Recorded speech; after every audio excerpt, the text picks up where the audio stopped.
Hey everybody, welcome to We Live in Color. I'm your host, Deontay Damper. Now before we begin, remember to like, share, and subscribe to Converge Media, where you can learn more about blog posts, community events, back to Besa. Remember to go to whereweconverge.com to learn more. Now, our guest for today needs no introduction to community whether it's either community organizing or creating safe spaces to eliminating barriers to Black healing. They have been a part of that community compass. I'm so happy to have Amari Davis here today. How are you? I'm doing good. Yeah, the eclipse is eclipsing. The moon is mooning. The moon is mooning. But I'm so happy to have you here today. You have done so much community organizing around community. And when we talk about living in color, you've created safe spaces for community members to do so. Thank you. Can you navigate us or tell us more about like your journey? Are you from Seattle? Did you navigate here? No, I'm actually not from Seattle. I was born in Texas. Okay. Did a little bit of growing up there. I actually did do a little growing up here in the Lacey Olympia area, so I'm kind of from all over the place. There's not one place that's my home, and there's not one place that's not. Yeah. And what was your journey of growing up? I really grew up in suburbia. I grew up in white neighborhoods. My father, I think, really took to the military life being born and moved us around a lot. So I kind of lived up a pack and go lifestyle. There wasn't really one place that I stayed for too long. So I think it was pretty rough, pretty isolating, lonely. And then I also like dealt with a lot of trauma and abuse in the home too. So really was consistent, like constantly adjusting, constantly having to like reshape, reimagine, and reinvest in like new spaces. Yeah, and even growing up in with an identity, right? Mm-hmm. How hard was that, especially in rural spaces, right? Mm-hmm. I'm here in Lacey Olympia. Mm-hmm. We've done some advocacy with NAACP out there mm-hmm. for prioritizing some queer community members. How was it for you out there? Well, I really spent Lacey and Olympia was like my formative years. I was probably around 5th or 6th grade to about 10th grade. So I did a lot of coming out in multiple different ways. And then growing up in a mixed household, my father is Black. He was mostly married to white women. And so kind of growing up in that assimilation, it was feeling like I always needed to figure out what my identity was and not really having like a clear pathway on what that was. And then the identities that I was finding were really not acceptable or like tolerable. Like, I came out at a time where I grew up presenting as a woman, presenting as a girl. So I grew up in a time where it was like the girl bond friendships, but like when they found out you were gay, it was like there was no more holding hands, there was no more the kissy touchy stuff. It was like, oh, ew, you like that too much. Wow. So yeah, I think it was really just a lot of trying to figure out who I was with not a lot of leeway to do so. And also, I would say representation, right? Mm-hmm. People that look like us in those positions mm-hmm. to help us navigate, especially for most of our community members that are navigating within that space. Yeah, there wasn't a lot of representation that like looked like me. And then I think, because of the highly oppressive spaces that we were in, when you exist in a Black family or a partially Black household in white neighborhoods, you're doing a lot of assimilating and you're doing a lot of it's a lot of competition. It's, where you would probably more see now like Black kids like sticking together and hanging together. It was like a lot of internalized anti-Blackness just kind of circulating between us. And so even with the few Black folks that were there, it was kind of just like we still all had like our own separate spaces because in our own ways, like because of our family dynamics and because of whiteness, we were really pitted against each other. Wow. And you're also going on this voyage of also finding the true identity of like who you are, right? And it's their norms and yourself, mm-hmm. right?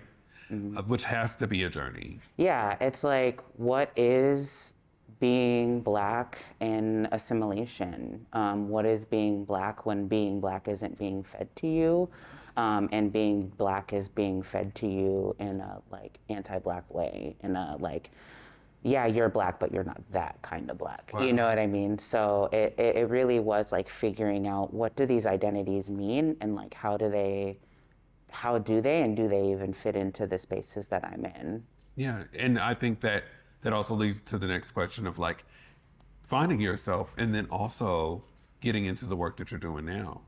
Yeah, a lot of the work that I do now is because of the like separation that I felt growing up, but also by the time I actually had the chance to exist in that world, I was so shut off, I was so lost, I was so non-trusting of myself, of other people that, I started using for a really long time. I started, smoking cigarettes when I was 14. By the time I was 18, I was drinking. And by the time I was 19, 20, I was well into other things. And so those like other formative years that I had to like really discover myself were spent, downing and drowning myself. And so when I stepped into recovery about 4.5 years ago, I really was hoping to find some reprieve. And I did to an extent. But a lot of what I did for a long time was program like AA, NA, things like that. And those are very steeped in assimilation and white supremacy as well, even within our Black spaces. And so I was like, how can I get out of this? Like, being sober is fine, but it's, the idea of these promises within this program, I'm like, these are not coming true for me. And when they're not coming true, I'm the one to blame for that. But I was like, that's not really true. That's not the case. Like, I'm doing what I'm supposed to be doing, and what I'm supposed to be doing is still not fitting my needs. And as a person in recovery, like if it doesn't work, you are the problem, and we don't even have you have to go back into the pocket of being down or finding another community or a different person. So I've went through that same pain. So pain. And if it works for people, it works for people. But, exactly. But thank you very much for sharing that. Yeah. But I do want to talk a little bit more about Queer the Land and the Therapy Fund. So we're going to touch on that in just a moment, but we'll take a quick break. You're watching We Live in Color.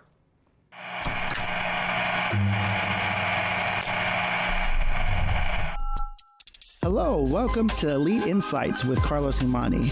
We're looking to offer an in-depth look at event production industry through the lens of client experiences and joint successes. The podcast will emphasize guest interviews, focusing on client, discussing their fields, and reflecting on their collaboration with Elite Collective. Again, you're with Elite Insights. Carlos Imani here. I'll see you guys in a few. Ejectment of as many as 21 Nooksack families from their homes. I think it come about by hatred for our family. That's what it's all about. Our bloodline is still here. They can't get rid of us.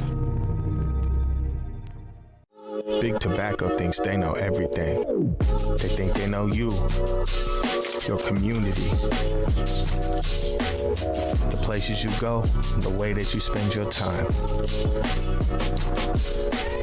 They think they got you all figured out, down to a formula, a calculation based off of numbers of what they think they know. Show them they're wrong. Learn more at theythinktheyknowyou.org. You on my mind a lot. Don't need no time watch. I don't know how I got you in my pocket spot. Yeah, that's babe, need you every day. You seem like the barging down.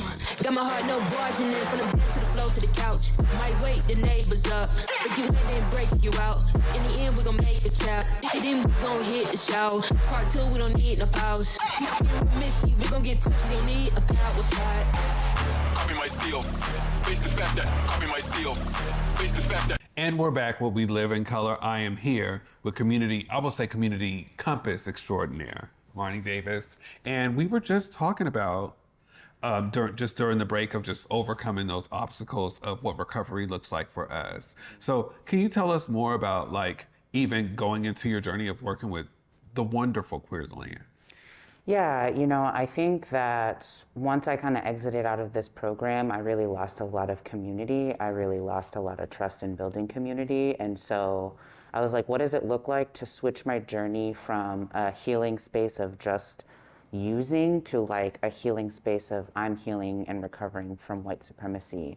And so I started to kind of get out into some of these spaces like Queer the Land that are really focusing on regenerating community and encompassing the identities of all people in all their intersecting identities. And so I started with Queer the Land. I believe one of my first ventures was going on a retreat that they had last year. I went out to this island in the middle of nowhere, Lopez Island, with a bunch of folks. And for the first time in my life, I was around Black people and brown people, and I felt like I could fully authentically be myself. Stimming, dancing around, I could be as quiet as I wanted, as loud as I wanted. I could be as alone as I wanted, as whatever as I wanted, and nobody cared. And nobody was checking me, nobody was bothering me. And so I really was like, wow, there is community out there like me. And so started going to some more events, and LC approached me and was like, and Ivana, they approached me and they were like, we think you would be great for our Black-led organizing position. And so that's kind of how it all got started, was just like really allowing myself to enter into this space of like really rediscovering who I am. And honestly, allowing myself to see everything that I am and everything that I do as Black. Yeah. My neurodivergence, my use, my not, my all those things, like everything that I do and everything I am as Black. And that's how they saw me. And that's how they started, how I started kind of working with them. And for them to kind of honor me with a Black-led organizing position, it was the first time in my life that I was really like, oh, I really feel honored and encompassed as like who I am. All of you are. And all of who I am. And that no matter what, again, however I show up, I'm Black, and that's it. Yeah. So.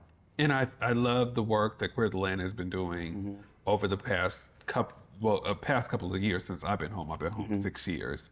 And I think that a lot of the work that the organizers have done is building up organizers. And can you tell us some of the work that Queer the Land has been doing over the past couple of years?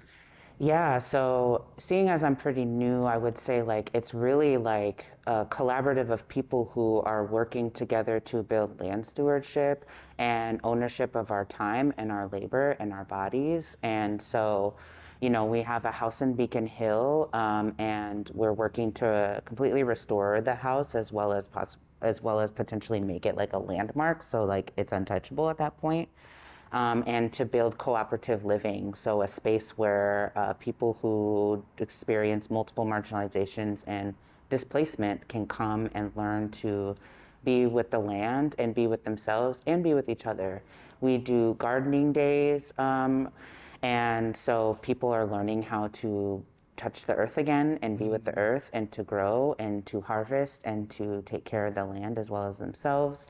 And we also are doing a multitude of cultural events. Last night we held a community iftar, which is the breaking of Ramadan for Muslim people, and it is like the only like queer and intersectional iftar that's been held here. It was hosted by Dr. Mar and myself, and we did a Black Love Day event a few weeks ago in February that really centered on how we envision ourselves and how we see love as Black community.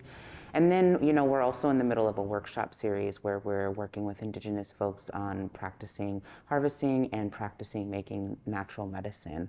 So we're doing everything that we can to reconnect Black, Indigenous, Two-Spirit, BIPOC people, queer and trans people back with the land, because we recognize that we are a part of the land and we are a part of being in connection with that, and that's how we really truly begin to connect with ourselves, especially as displaced Black and Indigenous people and other people of color and people of the global majority. And you said something about connection, and it's so much of like the work that, because you just don't stop there with Queer the Land, like the work that you've done with the Therapy Fund Foundation and some of your peer work has been really great. And as a full disclaimer, community, as the vice president of the Therapy Fund Foundation, you being doing the peer work there really was able to help a lot of our community folks. So can you tell us a little bit about that work that you've done? Yeah, As I'm bragging about it as if I did it, but yeah. Yeah, I was hosting a group called Black Trans and Queer, which was a space for that I held twice a month that was for specifically Black, trans, and or queer identifying people to give us a space to really talk about and be ourselves. A really huge praxis of my work is giving us the space to be who we are, and that is the intersection of disabled, neurodiverse, but also beyond that, to be tired if we want to be, really creating a safe space to just be able to show up. We get very little time to stop and say, maybe I don't want to be this today. Maybe I don't want to be visible today. Maybe I don't even want to be here on this earth today. And I think that it's so important that we as Black folks have the space to be able to express that, because white supremacy has made our lives exhausting. Being Black isn't exhausting. Existing as a Black person in white supremacy is exhausting. So, when I'm talking about reconnection with self, I really want us to be able to connect to our grief as Black, Indigenous, trans, and queer people, because we have had that stripped from us. Yeah. And so that's really what my work as a peer counselor, and as a mental health professional and advocate has really been about, is reconnecting to all of the parts of ourselves where, we can rest, we can be sad, we can be happy, and so that we can learn to feel happiness and joy in its entirety, because one doesn't exist without the other. Sorry, that got me right there, because I think that post-pandemic, a lot of these peer groups have really been a safe haven for a lot of our family members out here, right? And is there any advice that you could give to some of our folks that are out there that may be struggling? Well, I think it's also important to note that we're actually not post-pandemic. We're still in the middle of a pandemic. COVID is still very alive and well, and because of that, it has further disabled a lot of our community in ways that we have never seen before. While we're in the midst of reconnecting with ourselves, which means reconnecting to our disabilities and to ways that we have been forced to show up, we are now being forced into spaces where we have to fight even harder to protect and care for ourselves. And so I think understanding that we are still in a time where people very much are, dying and experiencing that, I think I would really say that, first and foremost, it is most important to really create spaces that are inclusive for everybody. That includes making our spaces mass, making them hybrid, and making them safe for people to come and be honest about what they're actually experiencing, which means a lot of us need the space to be able to say, hey, because of the ways that community has shifted within our own spaces, because of the ableism, because of the anti-Blackness, because of this, that, and the third, I haven't been able to show up as my full self as a Black person in community. We see it with transphobia, we see it with queerphobia, and we're now seeing it even more so in a time where ableism is also alive and well in our communities. And so I think first and foremost, it's important that we continue to create more inclusive spaces so that we can all continue to be together, but also create new ways to be together. Our ancestors weren't worried about, well, actually, I don't want to put words in their mouth, but a lot of our ancestors are queer. A lot of our ancestors are disabled. Harriet Tubman was disabled. A lot of our Black leaders were disabled. And so I think bringing back the intersectedness. Big Tobacco thinks they know everything. They think they know you, your community, the places you go, the way that you spend your time. They think they got you all figured out, down to a formula, a calculation based off of numbers of what they think they know. Show them they're wrong. Learn more at theythinktheyknowyou.org. Africatown Plaza is our latest affordable housing development project. It's 126 units of affordable housing over community commercial space. It's the first time in my career, and I've been doing this for 10 years, that I was able to design for people who look like me. Africatown Plaza is a beacon of hope. Africatown Plaza is a love letter to the community. One in every 500 African Americans in the U.S. suffers from sickle cell disease. 1 in 3 African American blood donors is a match for patients with sickle cell. 1 appointment to donate blood with the American Red Cross can help save a life. Will you be that one? Visit redcrossblood.org/ourblood today to schedule an appointment at a location near you. On my mind a lot, don't need no time watch. I don't know how I got you in my pocket spot. Yeah, that's babe, need you every day. You seem like the barging down, got my heart no barging in. From the bed to the floor to the couch, might wake the neighbors up, but you in and break you out. In the end, we gon' make the child. Then we gon' hit the show. Part 2, we don't need no pause. You miss me, we gon' get tipsy, don't need a power spot. Copy my steel, face the fact that. Copy my steel, face the fact that.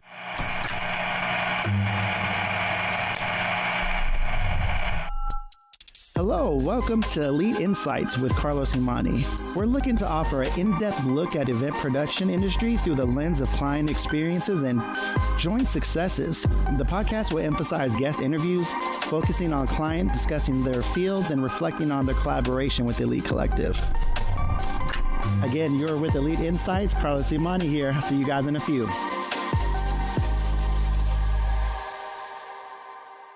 And we're back where We Live in Color. We're just now getting ready to go into our We Live in Color tribute. So one of the special things that we do here with a lot of the work of who we are and who we live in color, we think of some of the community members who are either here or not. Who is the person that's helped you live in color? It's really hard to say. I don't think that there's actually one person that I can thank. I want to thank a lot of people. I want to thank community that I'm no longer in community with. Some of my recovery community that I had before leaving AA, I want to thank them because they started that journey. And I want to thank, folks that also didn't allow me to live in color as well, because they pushed me to find more spaces. But I think more specifically, really thanking, the Queer the Land community, the folks that I work with, Elsie and Ivana, and also the community that I've built. That is really what has brought me to this point today, even in this room with you today. Yeah. Because again, for the first time, they not only gave me a space for me to be myself as a Black person, but they also gave me a position. They gave me a title. They gave me a name that I can carry around, and I can say, yeah, I'm Amari, and you visually see me as a Black person, but I'm also the Black-led organizer here, and I think that says a lot. Yeah. Shout out to Queer the Land. Shout out to Queer the Land, for real. For real. Shout out to Queer the Land, for real. And just creating space, and that was beautiful. And we lift up all of those people in that space here today. And before we do get out of here, we also do what we call a call to action. So this camera right here, if you can look in and just tell community either where they can find you or what you need them to know. Yeah, you can find me on Instagram at @asobersaga_. You can also find bits and pieces of me at Queer the Land on Instagram.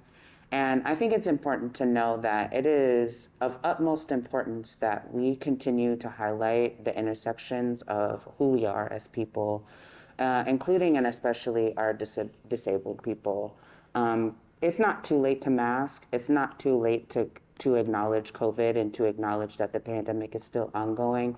And it's not too late to acknowledge that our disabled kin and family matter. And so just keep showing up in any way that you can, and also free Palestine. I know that's right. Thank you so much for coming here today and sharing your journey, and also just creating space. I remember going to an event and watching you speak on the assignment of our community members that are here impacted, and I'm just so happy that we have organizers like yourself that tell it like a TI is. Like a TI is. Like a TI is, and I just appreciate you, and you are welcome to the Black Media Matter studio anytime.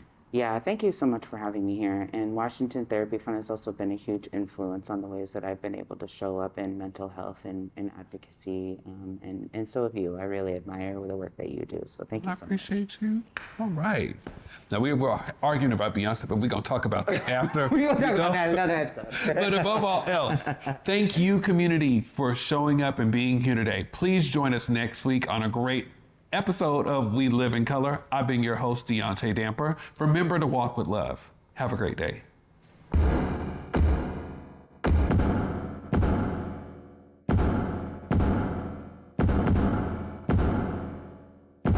Hey everybody, Deontay Damper. To learn more about our blog posts, community events, and more, go to whereweconverge.com.